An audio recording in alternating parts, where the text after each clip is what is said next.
दोस्तों, ऐसे घमंडी और रईस लोगों का मुंह बंद करने के लिए अपने बच्चों को पढ़ाना लिखाना जरूरी हो गया है, क्योंकि ऐसे लोग अपने आगे किसी को नहीं समझते हैं, सिर्फ मजाक उड़ाते हैं। देखिए इस छोटी सी बच्ची ने कैसे इस लड़की का मुंह बंद कर दिया। Hey you, uneducated third class people. I don't know much about this area. Can you please tell me the address? I'm in so trouble and literally I'm not able to find. See, this address. Oh hello, are you listening me or not? I'm talking to you.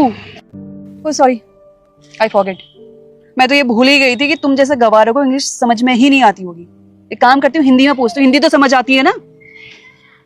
ये देख, ये मंडल society है, यहाँ कहाँ पड़ेगा? बड़ी अजीब है। किसने सही कहा था, तुम जैसे लोग ना अनपढ़ के अनपढ़ और गवार के गवार ही रहते हो। इंग्लिश समझ में नहीं आती, चल ये तो समझ लिया, पर हिंदी भी समझ में नहीं आती है क्या? स्कूल नहीं जाती? बेकार में एनर्जी डाउन कर दी मेरी, बदतमीज लड़की। इससे अच्छा कहीं और जाती ना एड्रेस पूछने के लिए, अपनी डेस्टिनेशन में पहुंच गई होती। बेकार में टाइम वेस्ट कर दिया मेरा। Third class people. Excuse me. I can talk in English and also I can talk in Hindi. But the way you are talking to me, I just don't like it. That's why I didn't tell you the address. But my father has given me good values. तो मैं आपको आपका address बता सकती हूँ.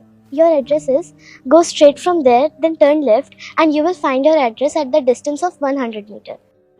अगर आप मुझसे यही एड्रेस सही तरीके से पहले पूछ लेते तो मैं आपको पहले ही बता देती, लेकिन आप हम जैसे लोगों से सही से कैसे बात करेंगे, क्योंकि आप जैसे लोगों को तो ये लगता है कि हम अनपढ़ होते हैं। लेकिन नहीं मैम, मैं अनपढ़ नहीं हूँ। मेरे पापा ने मुझे पढ़ाया है, लिखाया है और इस काबिल बनाया कि मैं आप जैसे लोगों के क्वेश्चंस को आंसर कर सकूँ। And I hope you got your address. Now you can go from here. Thank you. तुम्हें इंग्लिश बोलने कैसे आती है?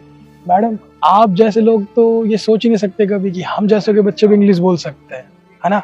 आपको तो ऐसे लगता है कि आप जैसे के बच्चे ही पढ़ सकते हैं, आगे बढ़ सकते हैं, इंग्लिश बोल सकते हैं, बड़ी बड़ी नौकरी कर सकते हैं, लेकिन हम जैसे के बच्चे कुछ नहीं कर सकते।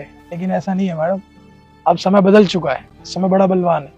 हमारे बच्चे भी पढ़ेंगे और आगे बढ़ेंगे, आप जैसे लोगों की बराबरी करेंगे। लेकिन बेटा, कभी भी इन जैसों की बराबरी करोगे ना तो इन जैसा मत बनना, क्योंकि ऐसे लोग बहुत गलत होते हैं, हमेशा दूसरों को गलत समझते हैं, घमंड में रहते हैं।